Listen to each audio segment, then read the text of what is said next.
É no início que se deve tomar, com máxima delicadeza, o cuidado de dar às coisas sua devida proporção. Disso, toda irmã Bene Gesserit sabe. Portanto, para começar a estudar a vida de Muad'Dib, tome o cuidado de primeiro situá-lo em sua época. Nascido no 57º ano do imperador Padishah Shaddam V, e tome o cuidado mais que especial de colocar Muad'Dib em seu lugar, o planeta Arrakis. Não se deixe enganar pelo fato de que ele nasceu em Caladan e ali viveu seus primeiros 15 anos. Arrakis, o planeta conhecido como Duna, será sempre o lugar dele. Excerto do Manual de Muad'Dib, da Princesa Irulan. Entendi nada.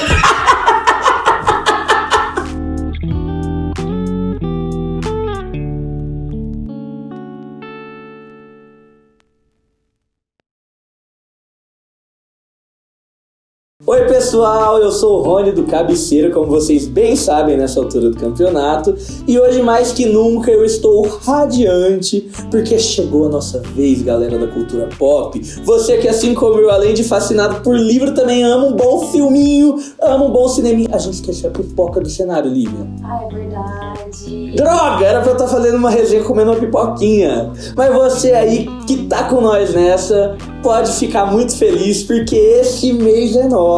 A gente vai falar sobre livros e filmes e contar um pouco das diferenças dos livros para suas adaptações literárias. As pessoas podem pegar uma pipoca se elas quiserem assistir. Exatamente. Pega pipoca, inclusive, porque esse vídeo vai ficar muito bom. Eu, pelo menos, me empolguei muito, porque, afinal de contas, eu vou falar com vocês sobre Duna, do Frank Herbert. Esse livro, que foi escrito em 1965, conta a história de uma família A3 que foi desafiada a desbravar um novo planeta chamado Arrakis. Esse planeta tem vários perigos por si só, porque afinal de contas é um planeta desértico, é um planeta onde quase não tem água. Para vocês terem noção, é um planeta em que as pessoas precisam reutilizar qualquer tipo de água do seu próprio corpo, como saliva e suor. Sim, gente, eles reutilizam isso para se manterem hidratados. E enfim, dentro desse livro a gente vai ver todo um contexto político, todo um contexto ecológico, religioso. Frank Herbert foi muito perspicaz na construção de todo o seu universo fictício. Esse livro aqui, ele é referência em ficção científica, ele é comparado, gente, com O Senhor dos Anéis, a nível de influência dentro do gênero. E é o livro responsável, um dos livros responsáveis por inspirar também o universo de Star Wars. A gente tá falando de coisa grande aqui, mas esse não é um vídeo de resenha. Então, pra você que só tinha interesse em saber o que era Duna, eu acho que esse vídeo acaba por aqui. Porque a partir de agora eu vou falar com spoilers sobre as diferenças entre o livro escrito por Frank Herbert em 1965 e a adaptação cinematográfica que saiu em 2021, essa mais recente que hypou geral. Então senta aí que o vídeo tá muito bom. Sem mais delongas, vamos lá. A primeira diferença que eu noto dentro do livro pro filme, a narrativa. Aí nesse momento você escreve, tipo, narrativa. Isso porque o livro, ele tem toda uma narrativa própria, assim. Todos os capítulos, eles estão ligados por um fio condutor, que é o fato de, no comecinho do capítulo, a gente ter um excerto, né, um trecho de um manual, como se fosse uma bíblia, como se fossem, assim, livros de registro históricos, assim, de valores imensuráveis para aquele povo, onde contam um spoiler, assim, do que vai acontecer no livro. Isso faz a gente entender que esse livro, essa história que a gente está vendo, ela aconteceu no passado, porque no começo de cada livro a gente vai ver então esses excertos escritos pela princesa Irulan. Então ela vai ficar, é preciso entender que Muad'Dib já não sei o que. E aí a gente começa o capítulo e tá acontecendo aquilo que ela descreveu brevemente ali em 4 linhas no começo do capítulo. E isso vai pelo livro todo. E essa escolha da narrativa de Frank Herbert de inserir esses excertos no começo dos capítulos faz com que nós, leitores, tomemos alguns spoilers do que vai acontecer naquele capítulo. Por exemplo, tem um capítulo que já começa no excerto falando assim: o Duque já sabia que ia morrer, mas ainda assim ele tentou. Aí, tipo assim, a gente vai ler já sabendo que vai descrever ali a morte do Duque. Mas, obviamente, Frank Herbert foi, proposital em fazer isso e funciona para leitura. Mas eu achei bom que não fizeram isso com o livro. com o filme. Eu já vou começar a bugar, né? Isso é muito difícil, você não tem noção. Livro, filme. Eu achei bom que não fizeram isso com o filme, porque eu acho que ia ficar meio jogado ali ter essa história dessa princesa Irulan, que nem vai nesse primeiro livro todo se aprofundar nela, ela só é tipo uma narradora mesmo, aleatória, de alguns trechos aleatórios aqui, que só estão aqui para provar que esse momento todo que vai ser descrito aqui vai se tornar um registro histórico muito importante que vai mudar ali toda a nação, né? Desse universo. Já ainda dentro dessa narrativa, uma coisa que eu achei diferentona do filme é que o filme já começa, a primeira cena do filme é com a Shani, que é uma Fremen, ou seja, uma nativa do planeta Arrakis, narrando. Então a gente já começa o filme tendo a visão dos nativos de Arrakis, coisa que aqui a gente só vai começar a ver esses nativos aparecendo lá pro meio do filme, do livro. Que droga!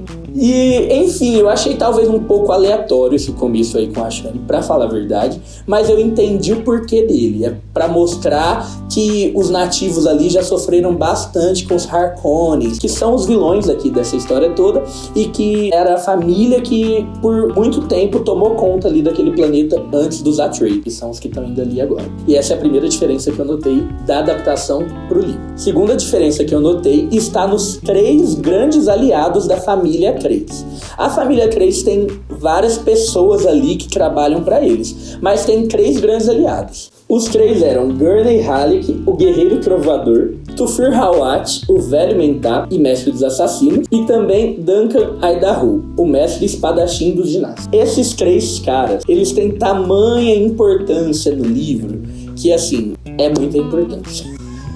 Esses 3 caras são muito importantes em todo o livro, e eu senti uma diferença no tratamento deles dentro do livro e da adaptação cinematográfica. Então vamos por parte. Primeiro, o mentat, Thufir Hawat. Gente, o filme, o coitado eu acho que aparece uma vez, eu acho que ele só dá um oi e tchau. E tipo assim, ele é muito importante no livro, então eu não sei por que eles fizeram isso. Eu imagino que na segunda parte do filme ele vai aparecer mais, sendo que no livro ele continua. Mas de todo modo, eu achei isso assim, bem estranho, porque tinha todo um plot que poderia ter inserido ele. Eu vou falar sobre isso um pouco mais pra frente. E só pra explicar, o mentat são aquelas pessoas que substituem os computadores.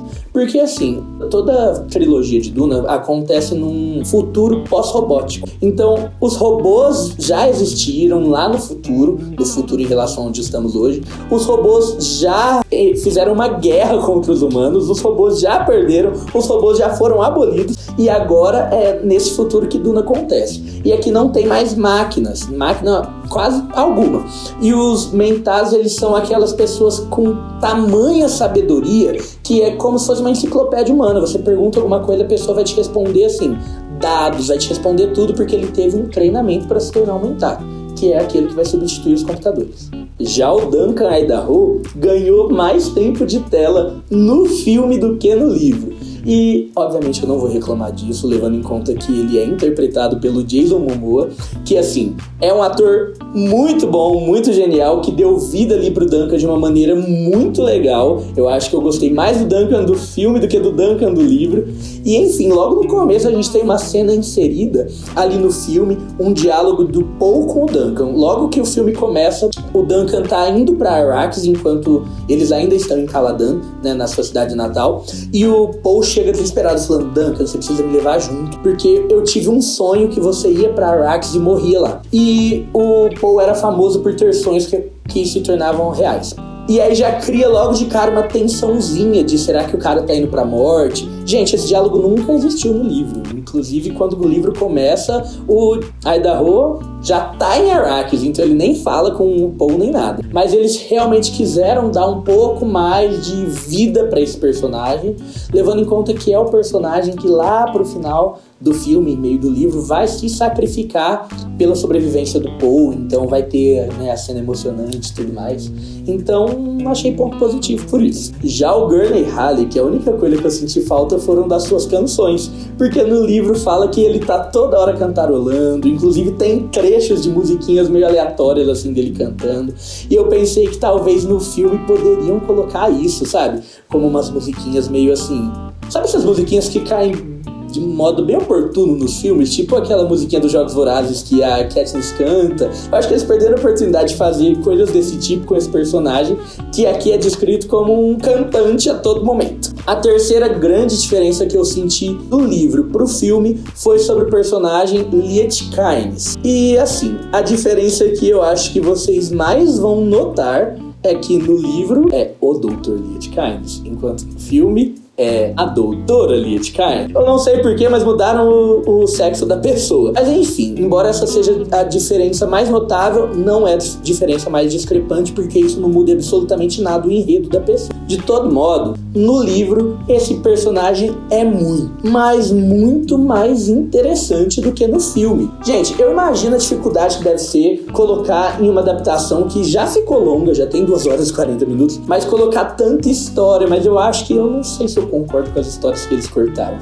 Liet Kynes aqui, ele é o planetólogo oficial do Imperador. Ele é o planetólogo do Império. Então ele vai ali mostrar o planeta Arrakis pra família Atreides como planetólogo do Império. E a gente já sabe que o Império tá tramando contra a família Atreides. Logo, é pra esse cara ser alguém ali relativamente do mal. Só que a gente vê no decorrer do livro várias cenas em que esse cara, ele vai assim, se apaixonando pela família Atreides, porque assim como ele tá mostrando o planeta pros Atreides, ele já mostrou outrora o planeta pros Harkonnen. E os Harkonnen eram pessoas assim, detestáveis, horríveis, horrendas, e enfim, eu acho que talvez ele esperasse o mesmo dos Atreides. Só que ele vê diferenças na forma com que os Atreides tratam os Fremen, né, que são os nativos dali, e na visão que os Atreides têm sobre o planeta, né, enquanto os Harkonnen foram ali somente para conquistar a especiaria e lucrar em cima disso, os Atreides têm como objetivo deixar aquele planeta menos inóspito.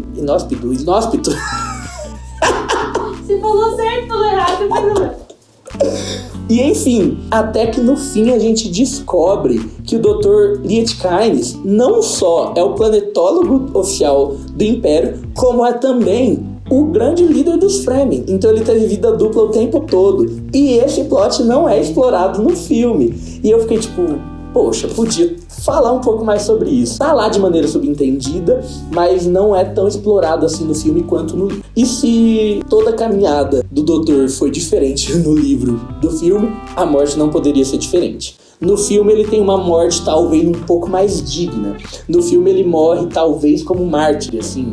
Ele se mata, né? Ele tá no deserto, ele é preso por alguns dos Harkonnens, e aí ele começa a bater na areia, fazer sons para que o verme da areia venha e o mate, no caso a mate, porque no filme é mulher, junto com os Harkonnen. Então ele meio que se sacrifica. Já no livro, ele simplesmente é pego pelos Harkonnen, e os Harkonnen fazem algo assim bem cruel com eles. Eu acho a morte dele no livro mais triste, porque os Harkonnen pegam ele e jogam no deserto sem o traje estilador, que é a roupa que eles usavam para reciclar água. E é impossível viver horas naquele deserto sem aquele traje estilador. E os Harkonnen fazem isso de propósito, falando tipo assim, tá vendo? Esse planeta que você tanto defende, é ele que vai te matar. E é assim que acontece, ele morre desidratado sozinho no deserto. A quarta diferença que eu vou citar, e talvez dentro dessa diferença esteja a minha maior crítica ao filme de Duna, está no traidor. Gente, no livro, o traidor tem todo um plot que simplesmente não foi inserido no filme.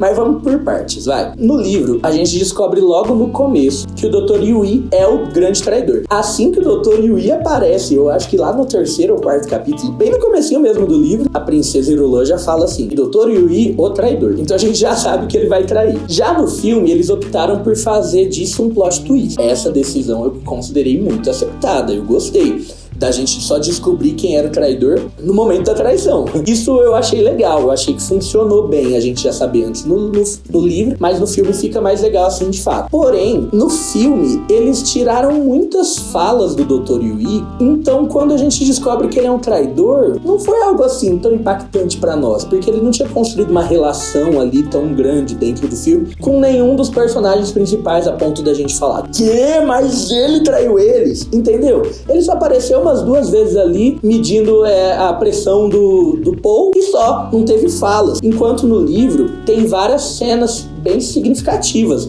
Logo no começo, ele entrega uma Bíblia pro Paul Atreides, e ali ele começa a chorar quando Paul abre sem querer a Bíblia na passagem favorita de sua esposa, que foi presa pelos Harkonnen, e aí a gente já começa a entender o porquê que ele era o traidor. Na verdade, ele era um traidor duplo. Ele não queria o mal da família Atreides, mas ele estava sendo obrigado a meio que entregar os Atreides, e nisso ele tinha um plano de derrubar os Harkonnen junto. E enfim, a gente entende muito melhor a mente dele no livro do que no filme. Ainda dentro desse tópico do traidor, o que eu fiquei mais decepcionado e o que eu menos gostei é que eles não incluem no filme a suspeita que todo mundo fica da Lady Jessica. Calma que eu vou explicar. No livro, logo no começo, a gente vê, na primeira cena que os Harkonnen aparecem, logo no segundo capítulo, a gente vê os Harkonnen tramando todo o plano para destruir a família Atreides. E dentro desse plano, parte importante era fazer com que o Duque, o seu filho e todos os Atreides acreditassem que a Lady Jessica, que no caso era a esposa do Duque, a mãe do Paul,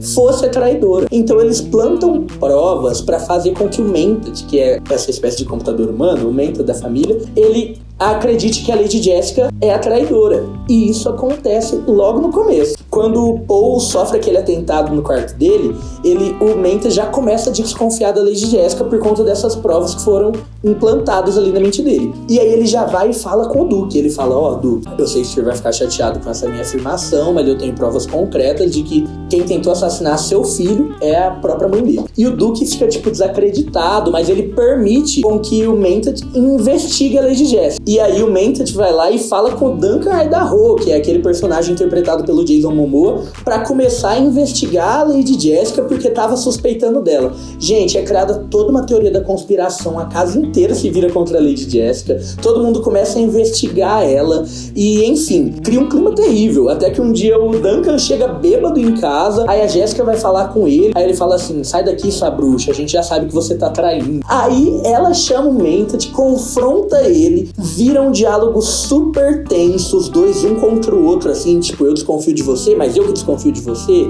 E aí ela começa a perceber que, na verdade, ele também não era o traidor, que só tinham plantado na mente dele isso porque a Lady Jessica era muito inteligente, então ela sacou o plano todo por trás, só que ela ficava de mãos atadas, ela não tinha mais como provar sua inocência. Já nisso, enquanto a gente tava aqui achando que o Duque realmente desconfiou de sua esposa, ele chama o Paul escondido e fala, olha Paul, se algo acontecer comigo e eu morrer, eu quero que você fale pra sua mãe que eu nunca desconfiei dela, que na verdade eu só fingi desconfiar dela, porque eu também já saquei o plano, que era fazer com que eu desconfiasse dela, então eu fingi que desconfiei mesmo. E aí ele começa a dar uns gelos nela, ela fica sem entender nada que tá acontecendo. Depois que o Duque morre, que o Paul fala pra ela, mãe, o pai nunca desconfiou de você. Então tem toda uma treta que sequer foi inserida no filme. Eles não mencionam em momento nenhum essa desconfiança contra a Lady Jessica. Isso deixa o livro muito mais interessante. Tanto que, gente, logo depois que o Duque morre e que os Harkonnens capturam Paul e a Jessica e jogam no deserto,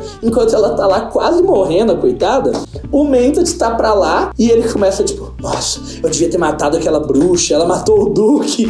Mesmo depois que tudo acontece, ele continua desconfiando da Jessica e isso vai fazer com que no futuro, e eu acho que isso a gente vai ver só no filme 2, ele se alie com os Harkonnen. Então, tem todo um plot que foi excluído da narrativa. E é um plot muito importante na minha cabeça. E vamos lá, a quinta e última diferença que eu separei aqui, que eu notei do livro pro filme, foi sobre a revelação. Gente, eu acho que vocês vão lembrar, vocês que assistiram o filme, e também vocês que leram o livro, da cena em que a Jessica e o Paul estão presos ali sozinhos no deserto e eles estão dentro de uma barraca.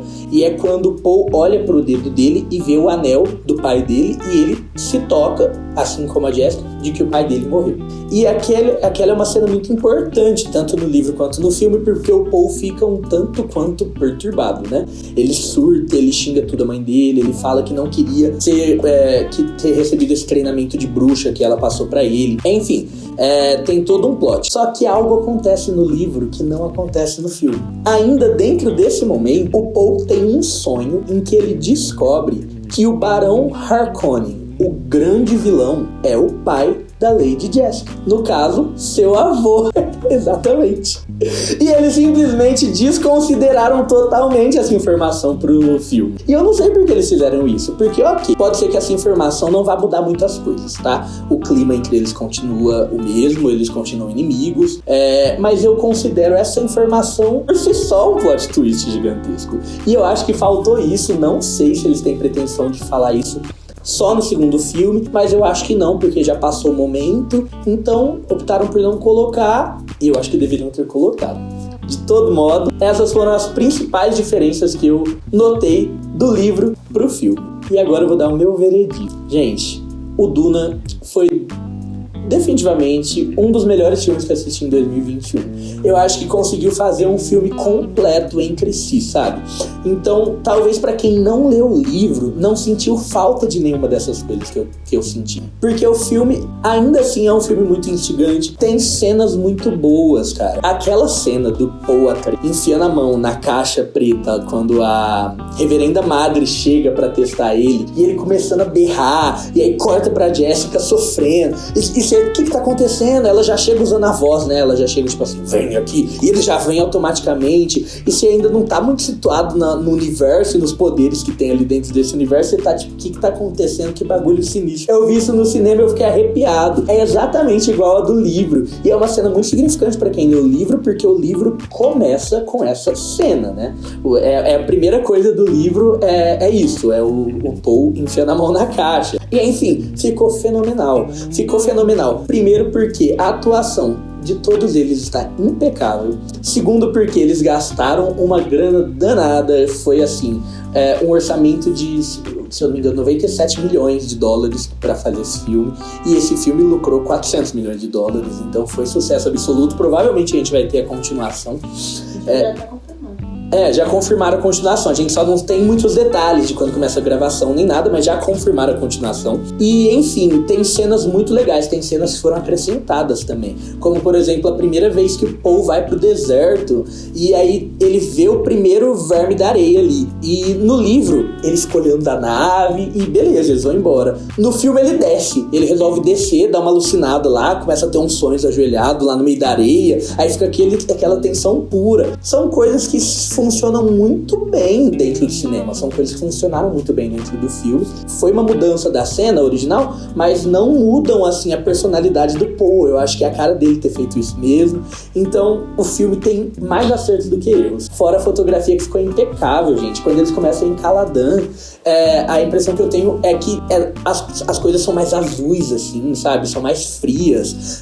O pouco tempo que eles ficam na cidade natal dele, porque lá tem água, lá é um planeta normal. Quando eles vão pra Arrakis, tudo assim, tudo amarelado, tudo tom de areia, assim, muda muito, ficou tudo muito impecável. Zendaya, Jason Momoa, Timothy, sei lá o que das quantas. Gente, a galera mandou bem demais, a gente tem que assumir isso, até porque o livro, ele tem um artifício que é o seguinte: os pensamentos dele são descritos a todo momento. Sem uma atuação muito boa, a gente não entenderia ao certo algumas cenas ali. E eu acho que ficaram fáceis de entender essas cenas pela atuação do pessoal. Você que não conhece essa história, eu te convido a assistir o filme. E você que só assistiu o filme, vai com certeza se surpreender com a leitura do livro. Por quê? Duna faz parte... Não é assim o jargão.